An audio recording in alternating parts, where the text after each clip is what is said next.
আজকের গল্প লেখিকা অনিকেত সুনন্দার জনক। সারা বাড়িতে ধূপের গন্ধ ম ম করছে। সাদা শামিয়ানা খাটানো হয়েছে উঠোন জুড়ে। অবিনাশবাবু তদারকি করছেন সমস্ত কাজ ঠিকঠাক হচ্ছে কিনা। রনিতা গত হয়েছেন আজ 3 বছর পূর্ণ হল। পরলোকগতা সহধর্মিণীর স্মৃতিচারণের উদ্দেশ্যে প্রতি বছরই পাঠচক্রের ব্যবস্থা করা হয়। এবছরও ব্যতিক্রম হয়নি, যদিও যে কোনো শুভ দিনেই এই নিয়ম চলে আসছে রায়বাড়িতে। ঈশ্বরের আরাধনা দিয়েই যে কোনো শুভ কাজের শুরু হয়, তা হোক সে জন্মদিন কিংবা বিবাহ বার্ষিকী। অবিনাশ মনে মনে তৃপ্তি পান, আনন্দিত হন। বিশেষত রনিতার চলে যাওয়ার পর ঠাকুরই তার একান্তের সঙ্গী। বড় ছেলে সৌরভের ডাকে ফিরে তাকালেন আনমনা অবিনাশ। কিছু বলছিস? চশমাটা ঠিক করতে করতে জানতে চাইলেন। সৌরভ উত্তর দেয়, বলছি, এত লোকজন নেমন্তন্ন করে ফেলেছ, জায়গা দেবে কোথায়? সেসব হয়ে যাবে, ঠাকুর পরম দয়াময়, তিনি সব সামলে নেবেন।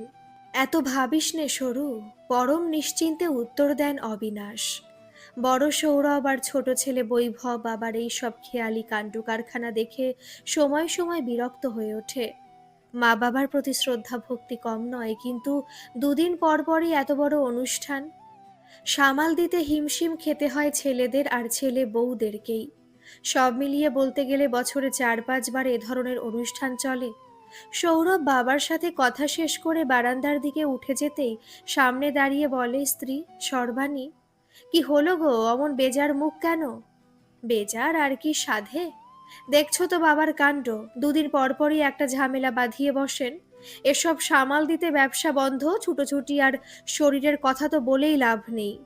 তা তো হবেই, তবু ভালো বাবার মনটা খুশি থাকে, নয়তো মায়ের মৃত্যুর পর তাকে বাঁচানো যাবে সেটাই তো ভাবা যায়নি।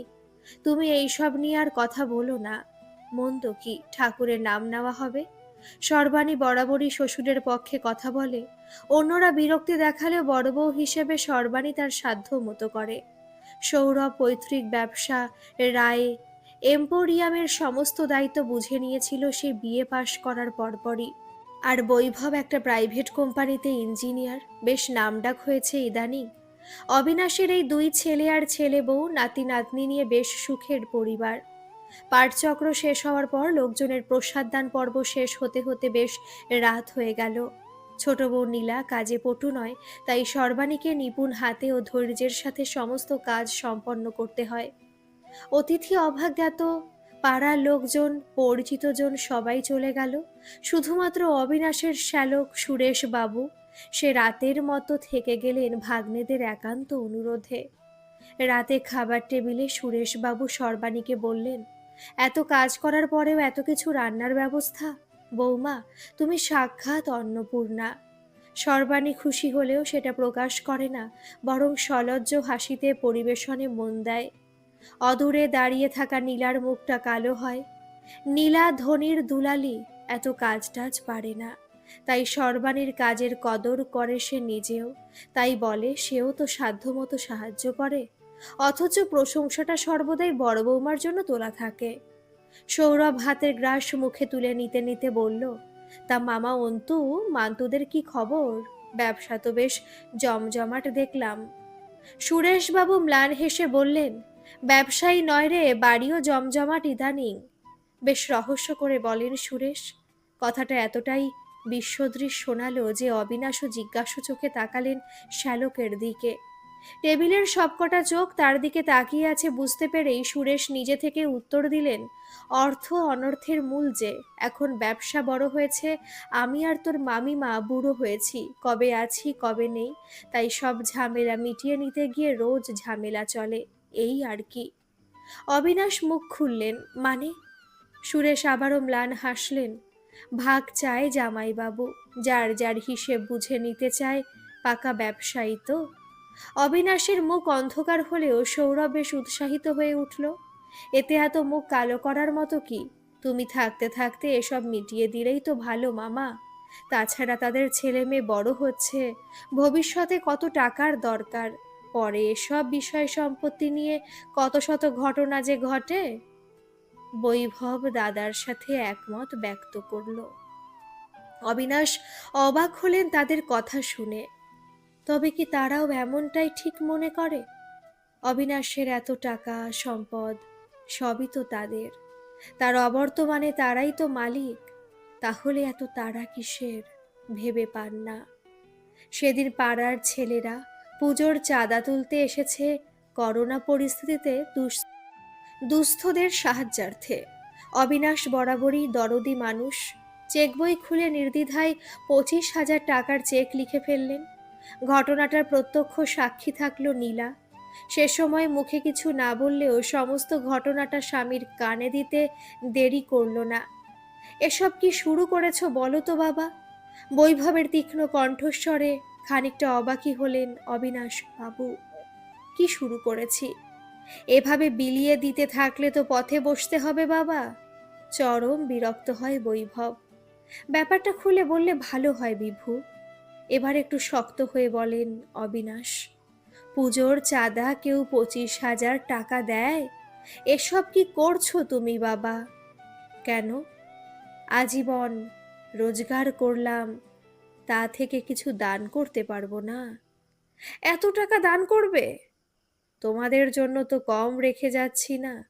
তাহলে এতে তোমার আপত্তি কিসের? আর সেটা আমিই বা শুনবো কেন? দৃঢ় কণ্ঠে বলে উঠলেন অবিনাশ। স্তব্ধ বৈভব। চিরদিন বাবাকে দেখে আসছে এভাবে একগুঁয়েমি করে যেতে। এমনকি মাকেও এসব ব্যাপারে কথা বলতে দিতেন না। অন্য কখনো হলে বৈভব হয়তো সে অতীত অভিজ্ঞতা মনে করেই থেমে যেত। কিন্তু অদূরে দাঁড়িয়ে থাকা স্ত্রীর সামনে নিজেকে অপমানিত মনে হলো আজ। তাই সে আজ বেপরোয়া হয়ে উঠল যেন। আমার আপত্তি থাকলে সেটা নিশ্চয়ই অসঙ্গত নয়, কারণ তুমি তোমার জীবন কাটিয়ে ফেলেছ, তাই এসব করে নিজের মন খুশি করতে পারছো। আমাদের জীবন এখনো অনেক বাকি, তাই তার ভালো মন্দ আমাদেরকেই ভাবতে হবে।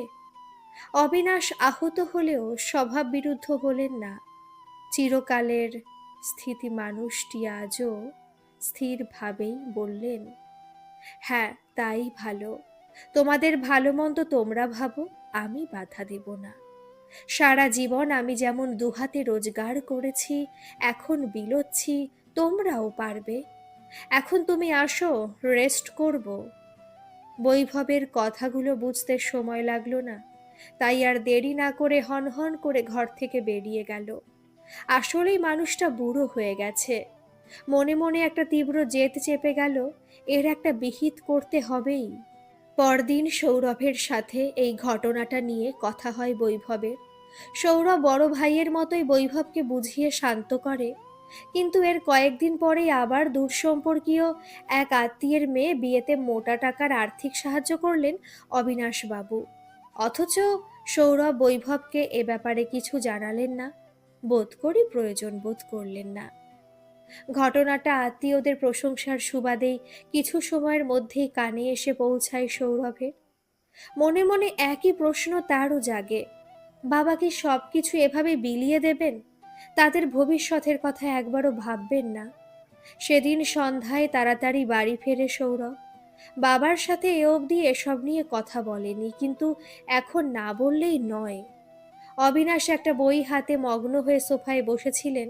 সৌরভ ঢুকলেও টের পেলেন না। অগত্যা সৌরভকে ডাকতে হলো। চোখ তুলে এবার তাকালেন অবিনাশ। কিছু বলবে? বিশেষ কথা ছিল বাবা, না বললেই নয়। ছেলের কথার ভঙ্গিতে অবিনাশ বোধহয় কিছুটা আঁচ করলেন, তাই আবার এক মনে বইয়ের পাতায় চোখ রাখতে রাখতে বললেন, বলো বাবা, তুমি কেন এমন করছো বলো তো? আজ চিনি কাকা যদি নিজের মুখে সব না বলতেন।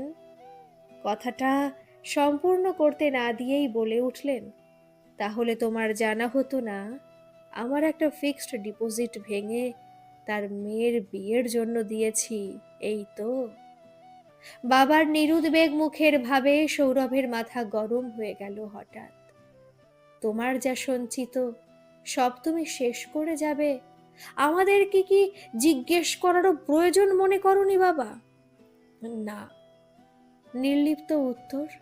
কেন, জানতে পারি?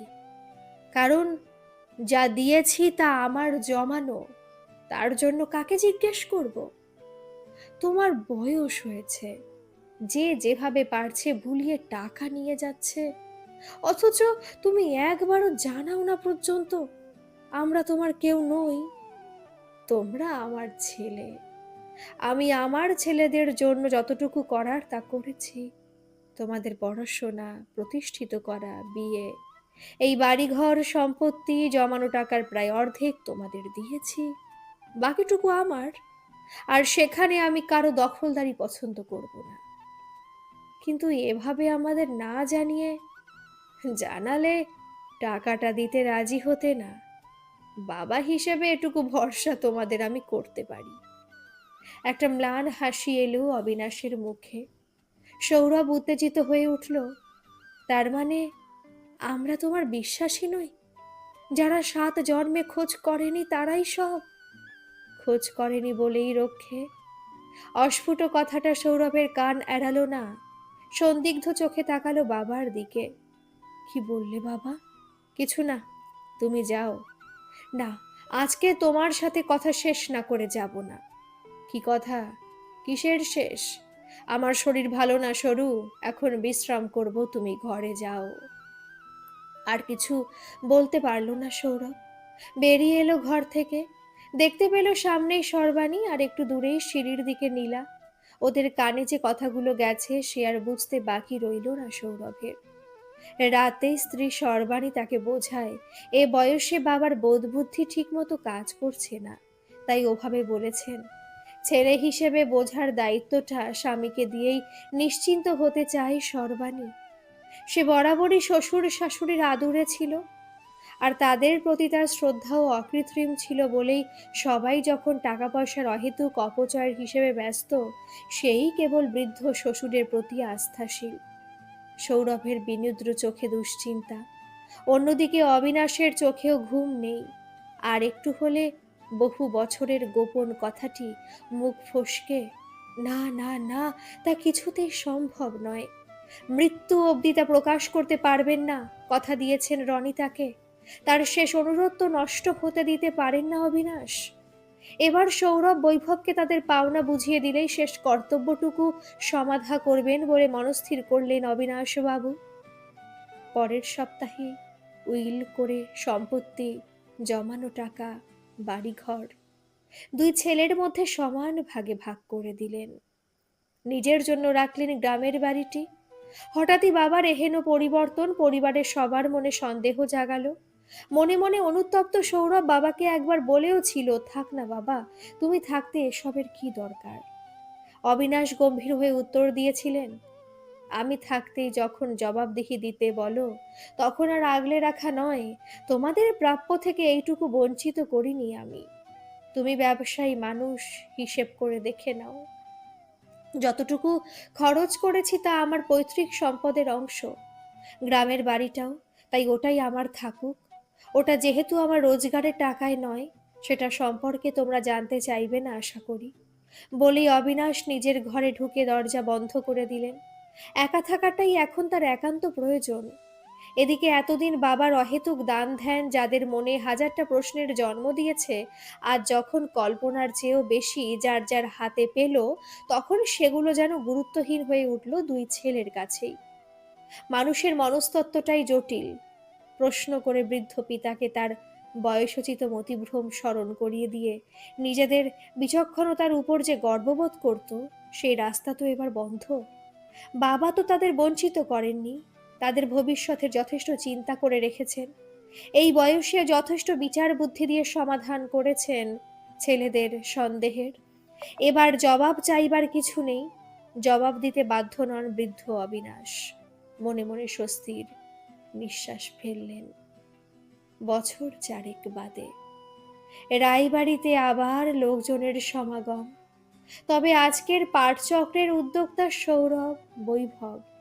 অবিনাশের মৃত্যুর 1 বছর পূর্ণ আজ। আত্মীয় স্বজনদের আনাগোনা আর বন্ধু বান্ধবদের উপস্থিতির মাঝেও কেবল একটা মানুষের অভাব বারবার সৌরভের বুকের ভেতরটায় নাড়া দিচ্ছিল। বাবা থাকতে স্বেচ্ছায় কখনো এসব অনুষ্ঠান করতে মন সায় দেয়নি, অথচ আজ যখন তিনি নেই তাদের ভালো লাগতো বলেই একটা দীর্ঘ নিঃশ্বাস বের হয়ে এলো সৌরভের বুক থেকে। কাঁধে একটা হাতের স্পর্শ পেতেই চমকে তাকালো সে। পেছনে গম্ভীর মুখে মামা দাঁড়িয়ে। কখন এলে মামা? এই তো কিছুক্ষণ। বাবা বড্ড ভালোবাসতেন সবাইকে নিয়ে। কথাগুলো ভেঙে ভেঙে এলো। আমরা থাকতে বুঝতে পারিনি রে সৌরভ, পরে যখন বুঝি তখন অনেক দেরি হয়ে গেল। ভারাক্রান্ত শোনালো সুরেশ বাবুর গলাটা। তিনি আস্তে আস্তে বললেন, মানুষটা ভীষণ অমায়িক ছিল সরু, তার মতো মানুষ খুব কম হয় রে। ঠিক তাই মামা, আসলে শেষ সময় তার অহেতুক খরচ টরচ নিয়ে আমি তাকে কষ্ট দিয়েছি। বাবা অমায়িক ছিলেন বলেই দুহাতে দান করেছেন, তখন তো জানতাম না। আবার কথাগুলো ভারী হয়ে উঠল সৌরভের। তোরা অনেক কিছুই জানিস না রে। সন্দিগ্ধ চোখে তাকালো সৌরভ। কি জানি না মামা, আমতা আমতা করে বলেন সুরেশ। সে অন্যদিন বলবো না হয়, আজ থাক। মামার এই হঠাৎ ধরা পড়ে যাওয়া ভাবটার সাথে কয়েক বছর আগের বাবার মুখটা ভেসে ওঠে। বাবাও তো সেদিন। আজকেই বলো, কি এমন কথা আমরা জানি না? একটু সময় ইতস্তত করার পর সুরেশ বাবু মুখ খুলেন। আমার বোন মানে রনিতার গর্ভধারণের ক্ষমতা ছিল না বলেই অনেক চিকিৎসার পরেও সে সন্তান জন্ম দিতে পারেনি। রনিতা মানসিকভাবে অসুস্থ হয়ে পড়ছিল দিন দিন। সে সময় এই অজুহাতে বহু লোক দ্বিতীয়বার বিয়ে করত, কিন্তু অবিনাশ করেনি। বরং রনিতার জন্যই তোদের দুজনকে দত্তক নিয়েছিল, এক নিকট আত্মীয়ের কাছ থেকে। আকাশ থেকে পড়ে সৌরভ। মামা এসব কি বলছে? কেন বলছে? এসব সত্যি নাকি মিথ্যে? মাথা ঘুরে যায় সৌরভের। সুরেশবাবু সৌরভের একটা হাত ধরে বললেন, তোর বিশ্বাস হবে না জানি, কিন্তু এটাই সত্যি। তোর গ্রামের সকলেই জানে। অবিনাশ চাননি আর তোরাও তাদের সাথে যোগাযোগ রাখিসনি বলেই, নয়তো এতদিন এসব চাপা থাকতো না। সৌরভ হতভম্ব হয়ে তাকিয়ে থাকে। যে কজন এসেছে তাদের সবাই জানে ব্যাপারটা, কিন্তু অবিনাশ এতটাই উপকার করে এসেছে সবার জন্য, হয়তো তারাও ভুলেই গেছে সেই অতীতের কথা। সৌরভের চোখ দিয়ে জল গড়িয়ে পড়ে। একদিন একবারের জন্য মনে হয়নি তাদের বাবা তাদের জন্মদাতা নয়। আমি বুড়ো হয়েছি, কদিন আর বাঁচবো বল? এত বড় সত্যটা বলে নিজেকে ভারমুক্ত করলাম। তুই বড়, তোর অন্তত জানাটা দরকার। তাই দুঃখ দিলাম বলে ক্ষমা করবি সরু। মামা, তুমি তো সত্য বলে ভারমুক্ত হলে আমি এই ভার কি করে বয়ে বেড়াবো বলতে পারো? বাবাকে যে বুঝতে পারলাম না, এই অনুশোচনার ভার কি করে বইব বলো? কান্নায় ভেঙে পড়ল সৌরভ। মামা মাথায় সান্ত্বনার হাত রাখলেও বুকের ভেতরটা মরুভূমির মতো খা খা করতে লাগলো তার। সবসময় গাম্ভীর্য নিয়ে, নিজের ব্যক্তিত্ব নিয়ে উজ্জ্বল ছিলেন বাবা। কথায় ব্যবহারে একটিবারের জন্যও বুঝতে পারেনি কখনো। আফসোস আর আফসোস চিরদিন বয়ে বেড়াতে হবে, চিরদিন এই পাথরের ভার। কত অন্যায্য কথা বলেছে, কত অন্যায় আবদার করেছে, জবাবদিহি চেয়েছে, অথচ এর পরেও মানুষটা কখনো বাবার চেয়ে আলাদা অন্য কোনো পুরুষ হয়ে উঠতে পারেননি। বাবারা বোধ হয় এমনই হয়।